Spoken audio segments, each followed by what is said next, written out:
نحمده ونصلي على رسوله الكريم اللهم صل على سيدنا محمد وعلى آل سيدنا محمد وبارك وسلم. Respected Dr. Ismail Noor, your chairman and imam, brothers and sisters, Assalamu Alaikum wa rahmatullahi wa barakatuh. The Isra and the Mi'raj and its implications for the Samawat. It's a very exciting topic, and it is a topic whose importance will continuously increase, not decrease, as we enter into the last phase of the life of Dajjal. What is the Isra and Mi'raj? Nabi Muhammad sallallahu ta'ala alayhi wa sallam first struggled all through the years in Makkah, in a hostile environment, never yielding, never compromised, holding firmly to the truth, regardless of the price that he had to pay. When he had been tested and when the world had become dark for him, 10 long years of struggle, and now Allah takes away his beloved wife, Khadija radiallahu ta'ala, and Allah takes away his uncle Abu Talib, the head of the Banu Hashim, who had offered the protection of the tribe. And he's without security. And he leaves Makkah and he goes to Taif in search of security. And Taif pelted him with stones and there's blood flowing from his body. But he does not give up. No. And we also must not give up. No. He returns to Makkah. He cannot enter his own city. Why? That's the price of holding on to the truth. If we have never paid a price, perhaps we are not holding on to the truth. Perhaps we are only part-time and not full-time. And that's why we have not had to pay any price. He stands outside his own city. He cannot enter because of no security. One of the mushrikun, the idol worshippers, he comes with his sons and he offers tribal protection. And now the Prophet ﷺ can enter the city. But soon he will have to make hijrah. He'll have to give up city, give up home, give up everything and move, migrate. That's coming around the corner. Soon he'll have to go to the city of Yathrib, which subsequently will be given the new name of Madinah to Nabi. And there he's going to meet the Jews. There are lots of them in Medina. Why are they there? Why are they in Medina? Come on, Rabbi, tell me, why are you there? Because they know that someone is coming here. They don't know whether it's going to be the Messiah, Al-Masih. They don't know because they rejected Nabi Isa alayhi salam. They don't know whether it's going to be the Prophet that Nabi Musa alayhi salam had prophesied. They don't know who it is. But they're there in Medina. And there's going to be a critically important confrontation when he arrives in Medina. And so Allah subhanahu wa ta'ala intervenes and takes him on a journey which is a blessing for him. The fruit of all those years of struggle, the fruit of having stood up with a backbone made of steel, never yielding, Never compromise, regardless of how hostile the environment was. Is this not the Sunnah? Where has the Sunnah fled today? Today you stand like that, your own friends will leave you. Today you stand like that and they say you're a terrorist. It's a lonely thing to be a Muslim in the world today. It's a lonely thing to follow the Sunnah of Muhammad. Not only did Allah bless him with Isra and Mi'raj, in consequence of that struggle which he had engaged, but in preparation for what is to come, where he travelled the Hijrah, and in preparation for what is to come when Allah takes him away from this world, and this ummah will have to face Akhirul Zaman. That's why he was taken on this journey. So that today here in Siddhyawa, that journey into the Samawat will come back to us, to guide us, as we face the world in which we now live. It is not an easy topic. If we are to go more, to do more than simply the periphery of narrating a story, anybody could do that. It is a challenging topic, requiring intellectual and spiritual struggle to benefit if we are to derive what is so significant in this event. Nabi Muhammad alayhi salatu wasalam is asleep, and the angel Jibreel alayhi salam comes to meet him and asks him to mount on a heavenly animal, Buraq.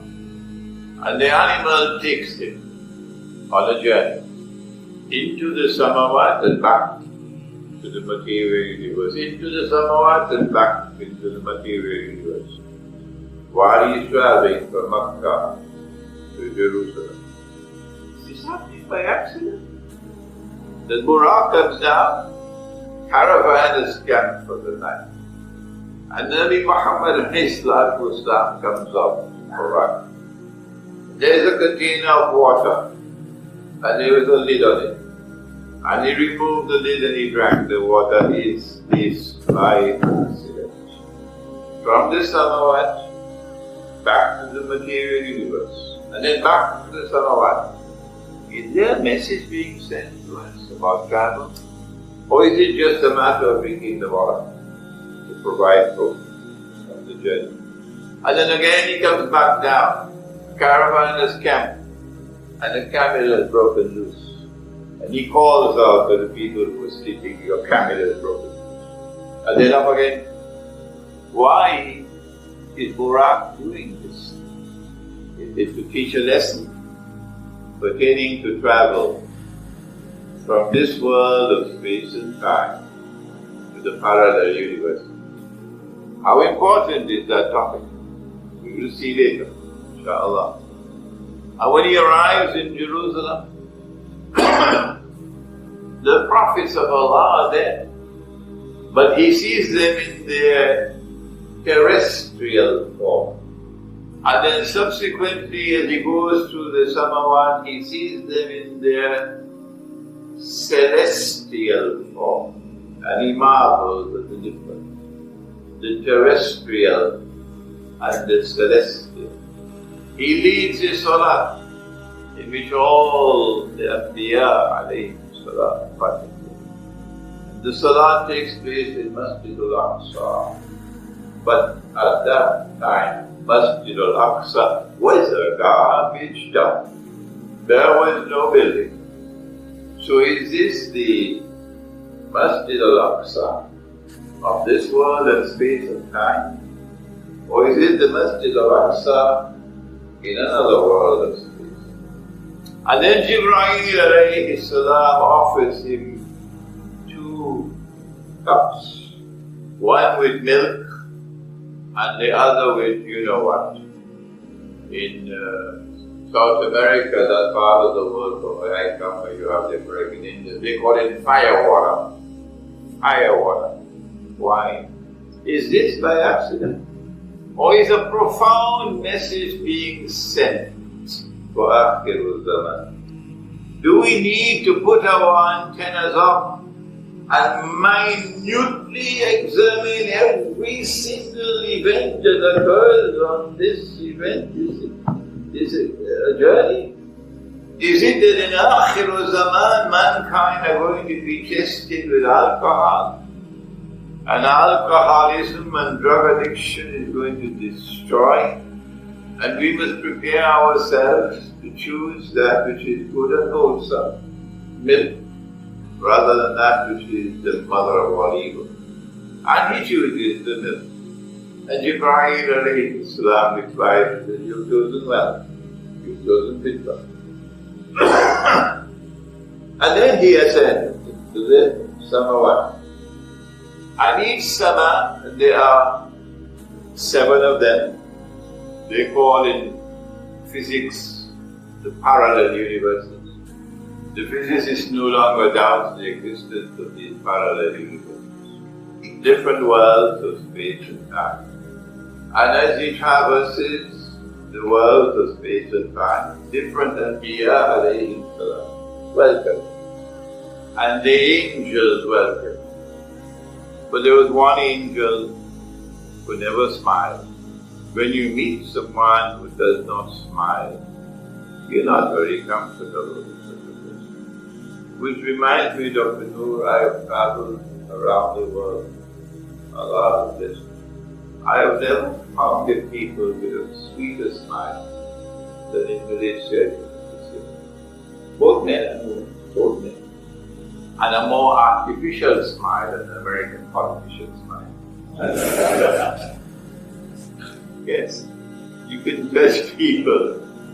You can judge people in their sincerity by their smile. But this one would not smile.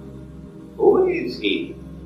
Jibreel alayhi salam replied and said, this is Malik, keeper of Jannah. Not even for you did he smile. Nothing happens by accident on this journey. Could you kindly ask him to allow me to take a look? Jibreel alayhi salam doesn't have to ask him politely, Malik, will you be so kind as to allow me? Because Allah says about Jibreel, Muta'in tama'ani, you must obey him. So Malik has to remove the covering and the flames shoot out. Frightful. And after the flames have subsided, he now looks down into Jannah. And he sees a number of things. He sees men, not women, men, sitting at the table. And there is that meat which is fresh, clean, nicely cooked, lazzat, makanan lazzat. And then there is the other meat which is rotten, stinking, maggots in it. And these men are eating the rotten meat instead of eating the good and fresh. Is there a message? Who are these men?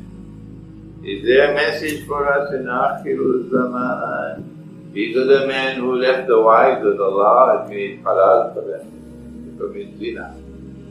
Zina is the destruction. You cannot survive Akhirul Zaman without Noor. Noor is not sold in the stock market. You can't get Noor in the supermarket. Noor comes only from Allah. And without Noor, you're just like cattle. And if you walk down the road of zina, you will live in darkness without any Noor. That's the message of Isra and Mi'raj. Tonight, we have to repeat that message to our young ones. For the danger for them is awesome. Young men, young lions, their hormones are raging. And this is that age in which women will be dressed and yet naked. And so the invitation for zina, the door is open. And sex is as freely available as the sunshine. Just leave the Muslim village and go into that Western civilization and you see how they live. And then he saw some men with hot berries, and the berries are transparent, and inside of the berries there are snakes. Terrible. Who are these men? And Jibreel alayhi salam replied, these are the men who pursue riba. When last did you hear a khutbah for your Salatul Jum'ah in which the Khatib taught and explained the subject of riba? This is the last revelation to come down from Allah in the Quran, the very last. And in that revelation Allah declared war. You persist with riba. فَأَذَنُوا بِحَرْبٍ مِّنَ اللَّهِ وَرَسُولِهِ. Take notice of a declaration of war from Allah. But who cares? Who cares today? And when we come to teach the subject of riba in the banking system, the subject of riba in the monetary system, if you notice, when I stood up for salat, I took this up. I did not perform my salat with this in my pocket. Why? Listen.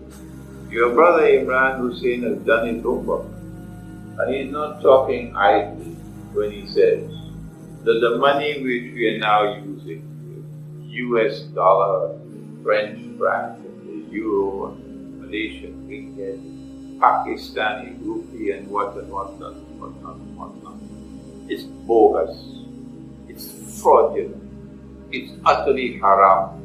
But when will you ever find a scholar of Islam, one of your teachers, your gurus, who will stand up and speak to you? And yet it's the truth.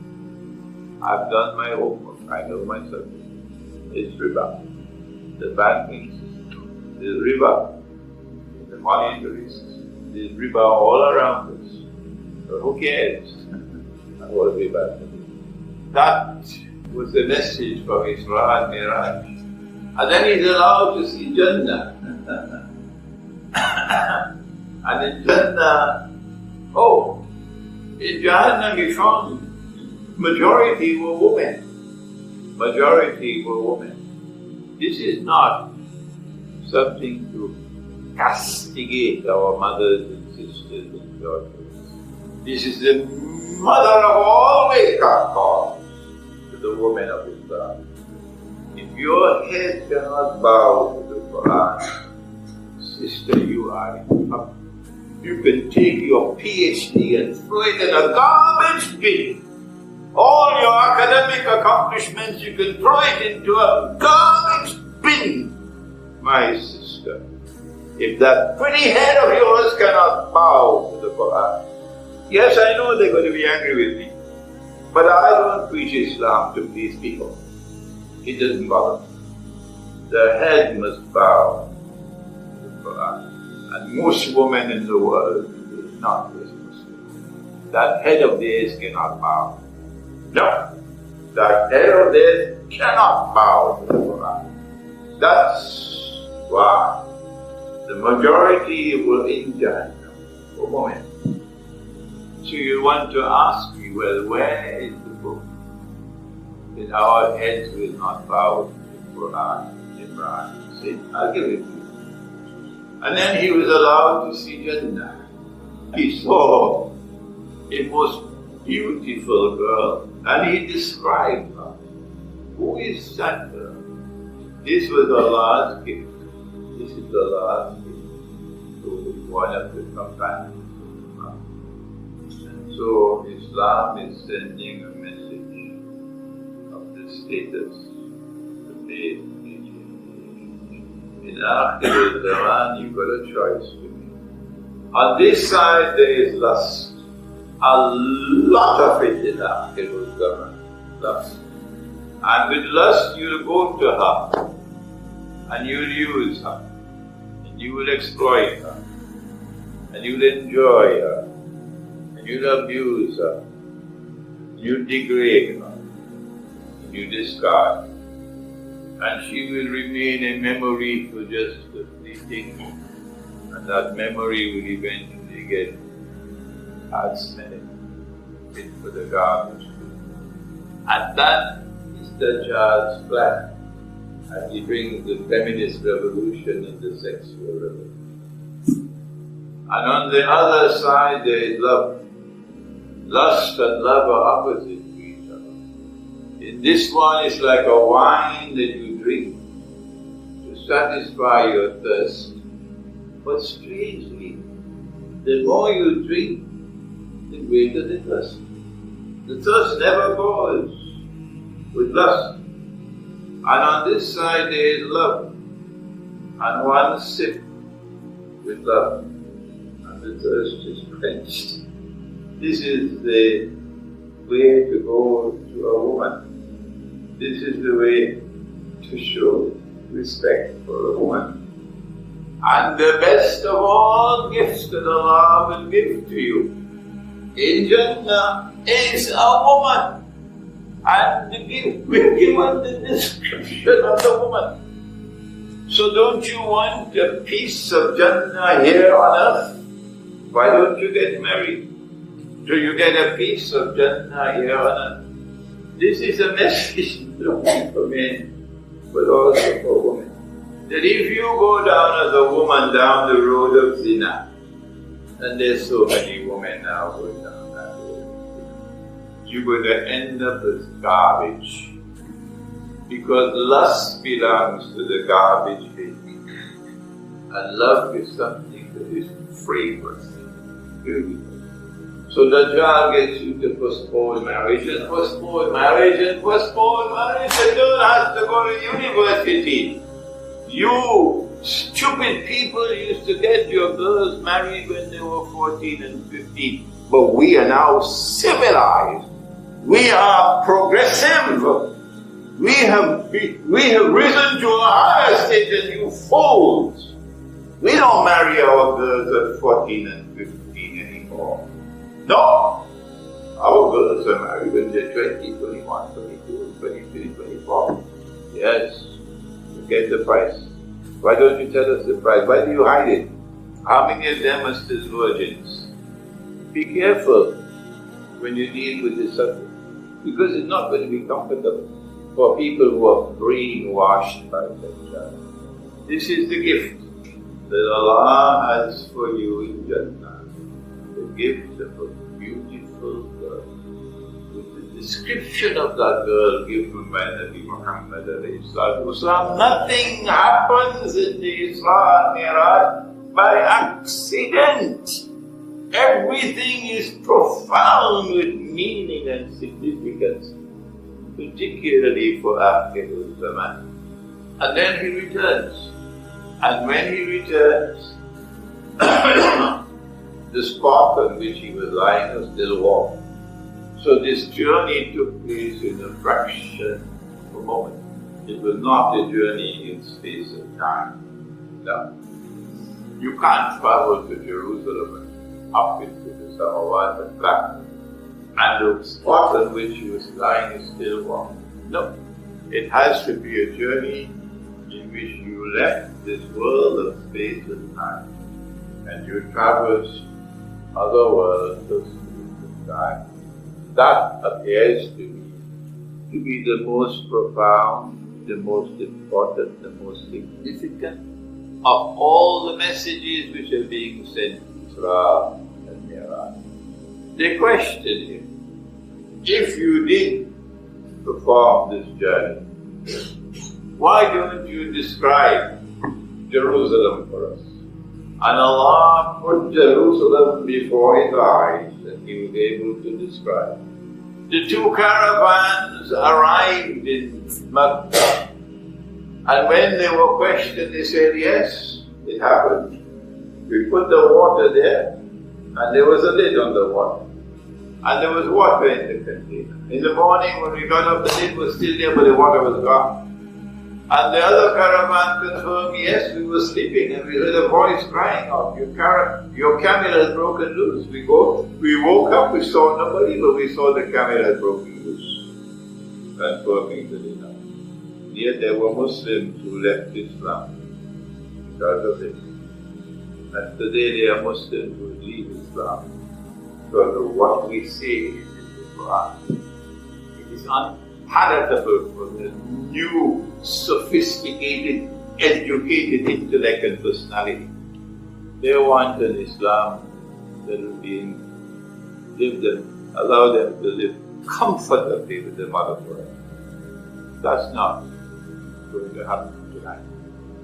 Nabi Muhammad ﷺ then spent a number of years releasing information, little by little, bit by bit, of what he had seen on that journey.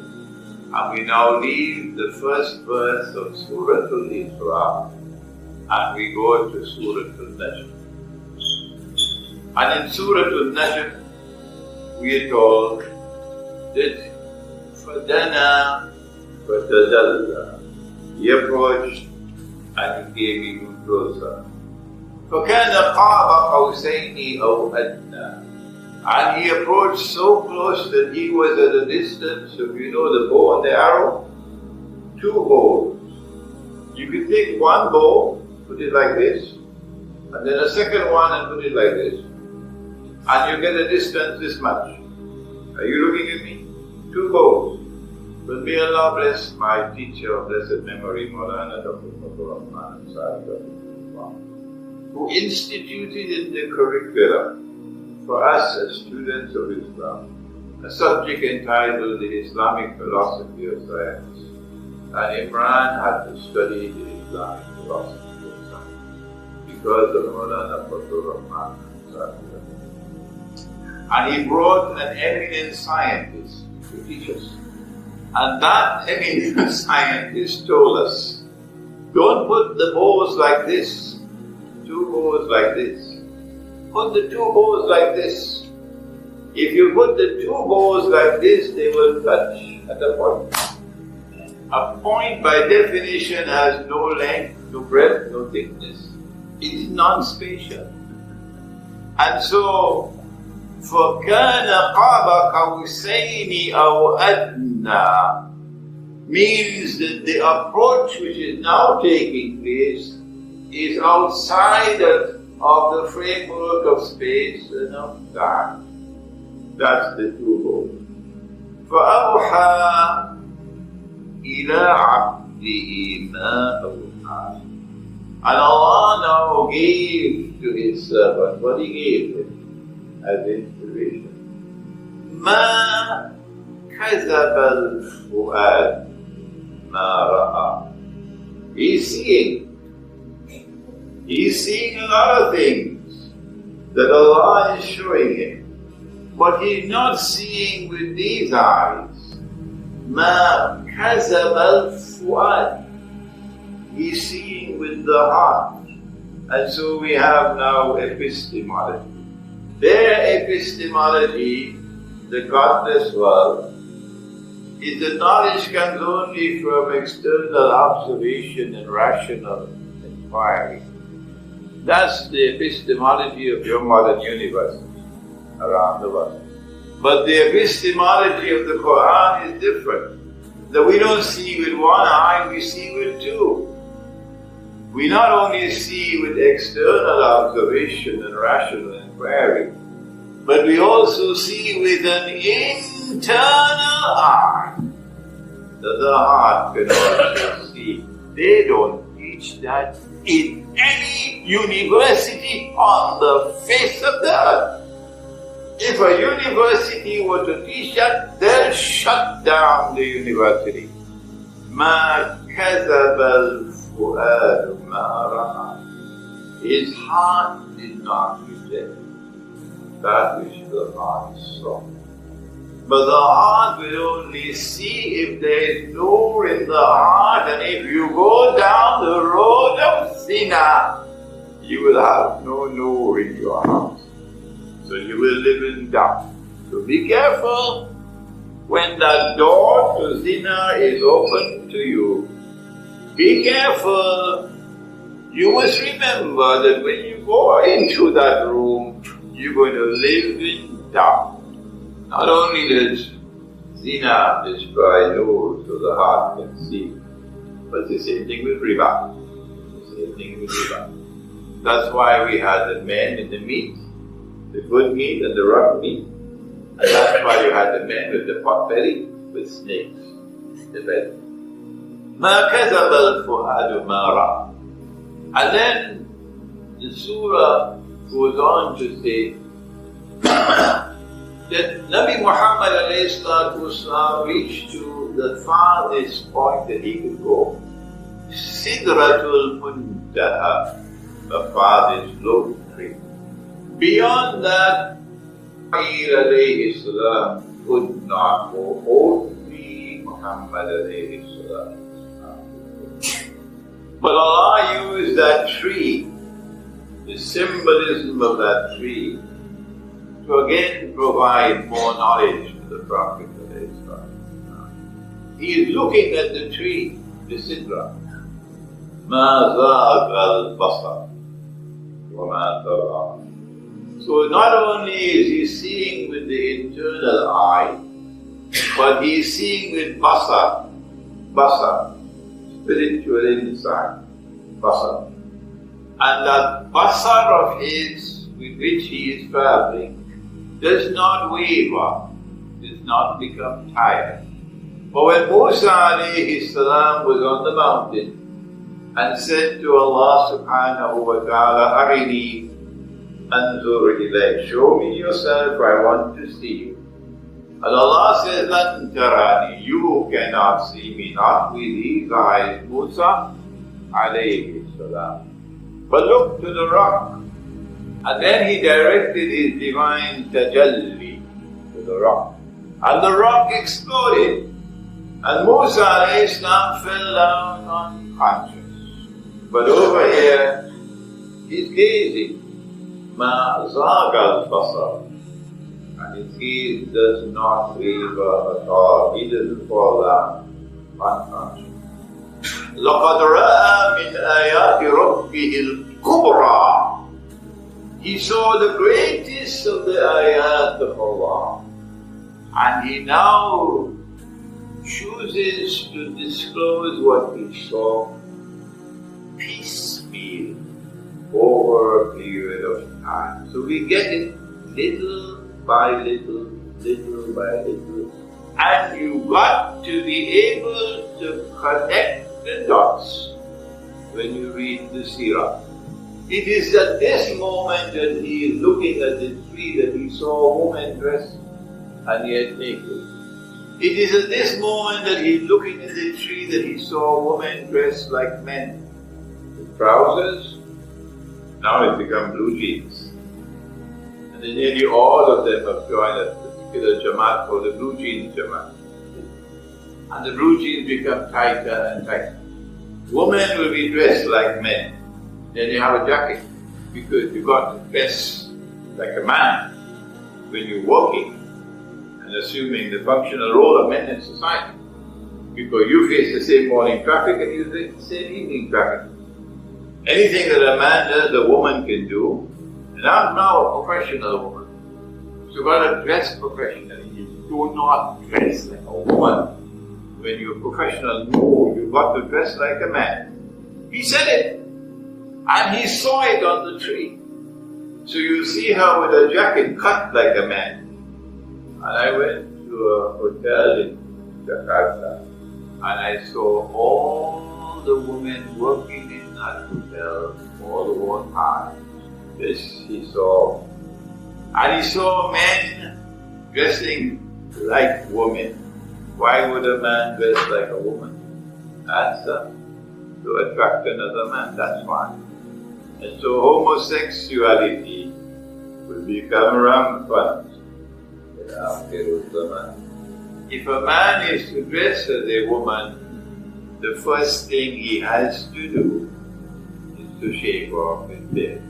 And we never shaved off our beards, not those who followed Muhammad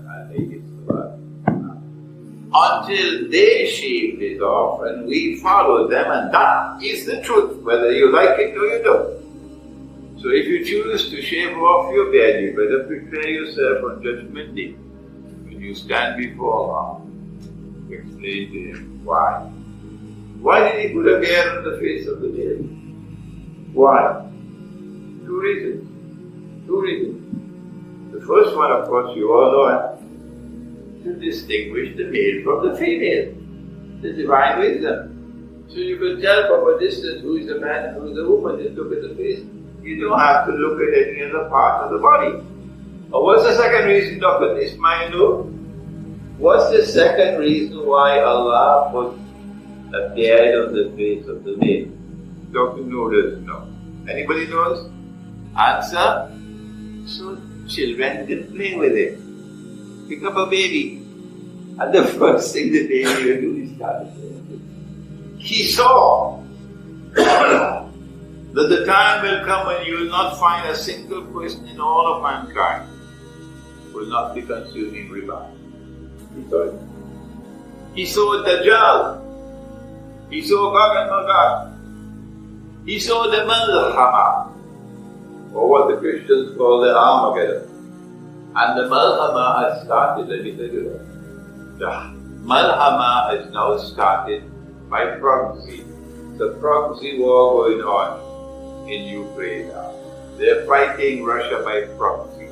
It was by proxy in Syria. It's now by proxy in Ukraine. And if you look carefully, you will see the pattern that's going to eventually conclude or culminate with the Malhama. Malhama is not one war. It appears that the Malhama is going to be a series of wars which will culminate with nuclear war. He saw all of these things out there and came back and is now disclosing them little by little over a period of time. Now then, we come to the most important part of our topic. Implications for today of the Isra and Mi'raj. We've already, in delivering the talk, pointed out many of the things. For example, riba and zina, so on. But the most important of all that pertained to the Isra and Mi'raj was movement from this world of space and time to the parallel universe. How important is this?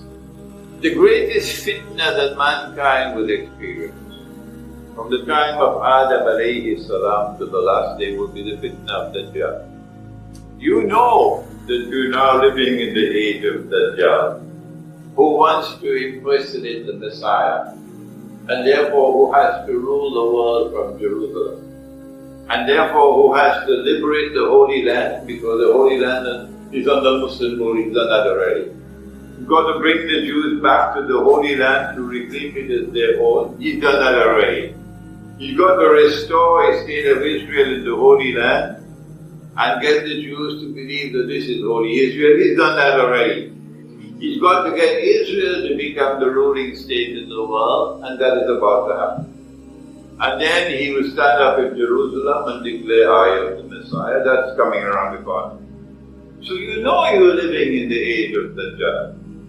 And therefore you know you're living in that age when Islamic scholarship has to be the best in the entire history of Islam. You need the best scholars of Islam in this age, better than everything that we've had before. The tragedy is we have the worst. We have the worst today, the worst. That's our tragedy. The Prophet ﷺ said, recite the first 10 ayat of Surah Al-Kahf, protection of the fitna of Dajjal. The first 10 ayat of Surah Al-Kahf take us to the story of the young men in the cave. So there is the young men in the cave, important information linked with Dajjal. What is it? They slept in the cave for 300 years, was it? And some say 309, lunar and solar. And then Allah woke them up to see which of them could best calculate how long had they been in the cave. So one of them said to the others, we've been here for a day or a part of a day. Okay? And of course we found that very strange. Why? Because there's something wrong, they can't see. If you've been in the cave for 300 years, then when you wake up, your fingernails should be as long as from Sitya Wangsa to KLCC. Huh? And your beard from here to Johor. So can't they see what's wrong with them? How could they see a day or part of the day? You went to sleep at age 20 and you wake up at age 320. You're not going to look the same. But they said a day or a part of a day. Indicating, listen carefully, indicating that the stay in the cave of 300 years was not spent in biological time. I don't think anyone can dispute that. We're not dealing with biological time. They could have stayed in the cave for 1,000 years. They would still be the same age as when they went to sleep. Wherever they were during that time, that's a world in which women don't need cosmetics. They remain forever young. Forever young. So they spent 300 years in the Samawan. God, in our world of space and time, because they did not spend it in biological time. Good? Good? Are you agree? Wrong. Answer is wrong. This answer is wrong. Where is the evidence that the answer is wrong? وَتَرَى الشَّمْسَ إِذَا طَلَعَتْ تَزَاوَرُ عَنْ كَهْفِهِمْ ذَاتَ الْيَمِينِ وَتَغْرِبُ what? وَتَرَى الشَّمْسَ إِذَا طَلَعَتْ تَزَاوَرُ عَنْ كَهْفِهِمْ ذَاتَ الْيَمِينِ وَإِذَا غَرَبَتْ تَغْرِبُهُمْ ذَاتَ الشِّمَالِ وَهُمْ فِي بَدْرٍ. When the sun came up in the morning, the sunlight entered the cave from the right, and when the sun set in the evening, the sunlight entered in the cave to the left. وَنُقَلِّبُهُمْ ذَاتَ الْيَمِينِ وَذَاتَ الشِّمَالِ. And we cause their bodies to roll to the right and to the left in attraction to sunlight. So every morning the bodies were rolling from here to there, to the right, and every evening the bodies were rolling from here to there, to the left, attraction to sunlight. And this is space, and this is time, morning and evening. And so they spent the 300 years in our world of space and time. Our previous answer was wrong, but even this one is wrong. But then how do we solve this riddle? This is why Allah sent Isra and Mi'raj. He went up, came down, drank the water. Oh, have you forgotten? Went up, came down, your camel is loose. Okay? Up and down is not happening by accident. It is meant to trigger our capacity for profound thought, because you're going to need it now in Akhirul Zaman. That it is possible to travel back and forth, back and forth, back and forth, in less than a fleeting moment, in less than a fraction of a moment. You can travel. What the Quran, as the Quran spoken to us about travel. Yes, when I entered the masjid just now, before the Salatul Maghrib, Suratul Mulk was recited. And in Suratul Mulk, Allah spoke and He said, فَأَعُوذُ بِاللَّهِ مِنَ الشَّيْطَانِ الرَّجِيمِ بارك الذي بيده الملك وهو على كل شيء قدير الذي خلق الموت والحياة ليبلوكم أيكم أحسن عملا وهو العزيز الغفور الذي خلق 7 سماوات طباقا. He is who has created the 7 parallel universes alongside each other, beside each other. Ma tara, you do not see, you will not see. Ma tara, it's seeing he's talking about the Quran. Fi khalqi rahmani min tafawut. You will not find any defect, you will not see any defect in Allah's creation, meaning the samawat. فَارْجِعِ الْبَصَّرَ هَلْ تَرَى مِنْ فُطُورٍ. Let your basar return. Let your basar return. Do you find any defect? Could it be more plain than that? That Allah is inviting us to travel to the samawat. And the travel to the samawat will be with the basar. مَا زَاغَ الْبَصَرُ. His basar did not wave when he looked at the tree. And then in Surah Al-Rahman, يَا مَعْشَرَ الْجِنِّ وَالْإِنسِ, O assembly of mankind and the jinn, إِنِ اسْتَطَعْتُمْ أَن تَنْفُذُوا مِنْ أَقْطَارِ السَّمَاوَاتِ وَالْأَرْضِ فَانْفُذُوا. If you wish to embark on the effort to travel, to traverse the samawat, go ahead, proceed with the effort. Go ahead, fanfudu, go ahead, proceed with the effort. And I want to say, you cannot penetrate the Dajjal, and therefore you cannot penetrate the Dajjal's strategy, his ultimate strategy. And this is the age of the Dajjal today. You cannot do it unless and until you are someone living in this world, but also accessing other worlds, traversing other worlds. The normal way in which we traverse other worlds is with spiritual insight. And then people will say, he probably has a jinn talking to him. He probably has a jinn talking to him. And then the Salafi will come around and say, only Allah knows the future. Take Imran Hosein and throw him in the garbage bin. Only Allah knows the future. The normal way of traversing the samawat for scholarship is through spiritual insight. And spiritual insight will only come when you do your homework. You've got to do your homework. وَلَيْسَ لِلْإِنسَانِ إِلَّا مَا سَعَى. You've got to plan if you want to read. You've got to use the intellect, the rational faculty first, before the inner sight will deliver knowledge. The two have to come together in what the Quran calls Majma'ul Bahrain. And so they went up and down for 300 years. They were in this world of space and time, morning and evening, morning and evening. And they were in another world of space and time because they were the same age.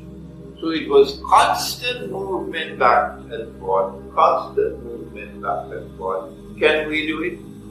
Of course! Did your Prophet not say to you, As-salatu mi'rajul mu'min? Have you forgotten that? The salat is the mi'raj of the mu'min. Salat is the mi'raj of the mu'min. And so it is with basar in salat that you travel. I want to now conclude by giving you an insight into the Dajjal's strategy to prevent you from traveling. The Prophet said, alayhi salatu wasalam, that al-wudu miftahu salat. Wudu is the key to salat. So if the Dajjal could corrupt your wudu, okay, the salat is not going anywhere. A man was performing wudu, and the Prophet ﷺ passed by and asked, what is the explanation to this waste of water, Isra? The man said, O Messenger of Allah, is there such a thing as Isra, waste of water in wudu? Yes, said the Prophet. Yes. Even if you are in front of a running stream of water, no shortage of water. Do not exceed the limit. What's the limit? This is the limit. This is more than the amount of money, of water, a mud of water. And how do you perform wudu? You take the container with your left hand and you pour some water on your right hand. Why? Because the right hand has the dip. And the cup you make with your hand is the amount of water to use in every act of wudu. Can we do that today? Now we have the tap, faucet. So if you want to perform the wudu of the Sunnah, one hand will have to be on the tap, opening and closing as you fill in this amount of water. I invite you to go and travel the whole world of Islam. Go and travel the whole world of Islam if you want. But carry a handkerchief with you when you go so you can wipe your tears and see how people perform wudu today when they use that. If you use a container, in Malaysia there are some places where you have a pool of water and you dip and you use a container for wudu. That is different. But this one with the tap, you see the tap open and you see making masala on the head and the water is still flowing. You collect all that water 30, 40, 50 times this. Tell me, will that wudu be valid? Where there is such Isra, one time Isra. Dajjal and Magog are destroying your wudu as a consequence of which your salat is going anyway. If you perform your salat and you have haram in your pocket, bogus, fraudulent and haram, is your salat going to go anyway? You don't have to take my word for it, you can check it out. Paper money and the electronic money that's coming to follow it, Israel is going to become the world's first cashless country. It's complete Dajjal. You go and vote in elections in the modern state. You've not studied the subject, but you already have an opinion. Oh, if we don't go and vote, they're going to get power in this country. We have to go and vote shit. Okay, go ahead and vote. When you're in Jahannam, don't call me on the phone. The modern state came into being after Dajjal had created modern Western civilization and gave it a scientific and technological revolution, gave it military power, which could not matched by any power in the world. And they then went about demolishing all political systems in the world, including the Khilafah, and then replacing it with the modern state, which is built on the foundations of shit. Notice that's the pronunciation of the word. So pronounce it correctly. I'm talking to the Malay people. Listen to me. The pronunciation of the word is shirk, which is one syllable. Don't make it two. So you go and you vote the election then, and you believe your salat is going to get you somewhere. No. You go borrow money from the bank on interest because you're running a business or so. The curse of the Prophet is upon you. How your salat will take you anywhere. But the last one I want to talk about before I end is that Nabi Muhammad had many wives. Are you ashamed of that? Is there anyone who is ashamed? Do you think it was an accident that he had many wives? Nabi Dawood had many wives. Nabi Sulaiman had many wives. Nabi Ibrahim had many wives. All the prophets of Allah. And when Nabi Isa returns, almost certain he would have many wives. But Dajjal came around and did a work of brainwashing.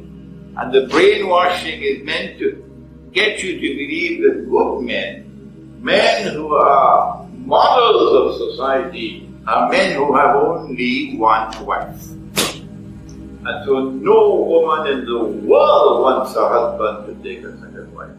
They would prefer to break up the marriage. I want to divorce, but I will not tolerate a second wife. Well, I have news for you. That the Quran is true. And in the Quran, Allah has permitted plural marriage. Dajjal doesn't like that. Because Dajjal wants to take the men of this Ummah and transform them into boys. People who are wearing long trousers to wear short pants. The Quran not only permits plural marriage, but the Prophet of Allah also gave the Sunnah. And that profound scholar of Islam, some people are going to be annoyed when I mention his name. But you don't have to listen to me. There are many other sheikhs out there. You can listen to them if you don't like I mentioning his name. He's known as Sheikh Al-Akbar, Sheikh Ibn Arabi. And if I mention his name and you don't like that, you can go and listen to somebody else. Leave Imran Hosein alone. I'm not going to be programmed but to your taste. Sheikh Al-Akbar Ibn Arabi was a great scholar. A great scholar. And he spoke about women. And he pointed out that of all the ayat of Allah, and an ayah is a symbol through which you can worship Allah. Of all the ayat of Allah, the ayah which is closest of all to a man is woman. She is his door to heaven. She is his door. This is Muhyiddin Ibn Arabi. And so there was wisdom, divine wisdom, when Allah permitted plural marriage. Not only permitted plural marriage, more than that. He said, when the wars took place, and many men died, there are lots of orphans. He said, وَإِنْ خِفْتُمْ أَلَّا تُقْسِطُوا فِي الْيَتَامَى. If you fear that you will not be able to do justice now to all these orphans, what to do with all these orphans? Allah responds and says, here's one thing you could do. فَانْكِحُوا مَا طَابَ لَكُم مِّنَ النِّسَاءِ. Marry those who are pleasing to you of the Nisa. What is Nisa? Nisa is a woman, and this is an orphan. Nisa is a woman. What is Allah using the word Nisa? He's saying using the word Nisa means amongst the orphans there will be those who have reached the age of puberty. And when a girl reaches the age of puberty, she is a woman in Islam, but not for your godless law. Your godless law says she has to reach 21 before she's a woman. You can take that and throw it into the garbage bin because that's not the Quran. You can take that and throw it into the garbage bin because that is not Islam. If that's the road you want to go, go and don't come back. We stay with the Quran. From the time a girl reaches the age of puberty, she is a woman. So Allah is saying that amongst the orphans, you can marry those who have reached the age of puberty, because now they are women. So what do we do with that hadith in Sahih Bukhari? The Prophet ﷺ married me when I was 6 years of age. It is in Sahih Bukhari. Aisha radiallahu ta'ala anha is saying, it's fabricated, it's false. Take it and throw it into the garbage bin because it's out into the Quran. فَانْكِحُوا مَا طَابَ لَكُم مِّنَ النِّسَاءِ مَثْنَى وَثُلَاثَ وَرُبَاعَ. You can marry 2, you can marry 3, you can marry 4. These are the orphan girls who have reached the age. وَإِنْ خِفْتُمْ أَلَّا تَعْدِلُوا. Now, when you marry a second wife, your first wife should not have to suffer. No. It cannot be at the expense of her standard of living. No. Her standard of living must be maintained. So you have to marry a second wife provided you have the means to maintain her at the same level with this one. You don't bring down this one so you could take a second one. No. So taking a second and a third and a fourth wife is permissible if you have the means to maintain the second and the third and the fourth at the same level that you maintain the first. And if you fear that you cannot do that for wahida, then marry only one. But Allah does not stop there. He says, "Oh ma malakat aymanukum." This is normally translated slave, but Allah does not use the word slave. Allah does not use the word slave. Allah does not use the word slave. What word does Allah use for malak al-yamin? He used a nice and graceful word. He says, "Fatayat." You're a young man, you're a young woman. Fatayat. And the Prophet said, don't use the word slave. So don't come to me with the word slave. Take it to that door And leave it there. Don't come to me with the word slave. So you can marry one.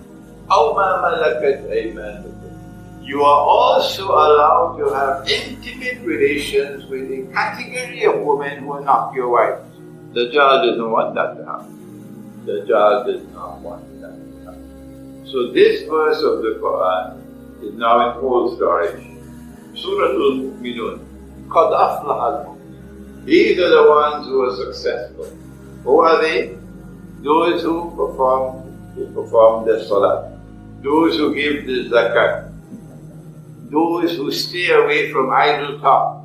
Those who guard and protect their private parts, except with their wives. Stop me if I'm wrong. Stop me if I'm wrong. Those who guard and protect their private parts, except with their wives and with their malkariyas. For with these there is no play. There is no play. So Allah in His wisdom has given us two categories of women with whom men can have intimate relations. Wives and malkariyas. Dajjal has come along to destroy this first one, only one wife. So when you're getting young man, when you're getting married, before your marriage, make it clear. If she says, I cannot tolerate my husband having a second wife, say to her, when that pretty head of yours can bow down before Allah's book, then we can talk. Until then, sorry. Say that. That pretty head of yours must first bow before Allah's kitab. When you bow before Allah's kitab, then you're a Muslim. So that is now destroyed. It takes a very, very brave man today to take a second wife. You may have some in yours, so I'll make that. And as for Malka Yamin, that is destroyed as well. God, finished. It's now in a place called full story. And that's why I said to you at the beginning, to be a Muslim today is a very lonely life. A very lonely life. This is our subject on the Isra and Mi'raj.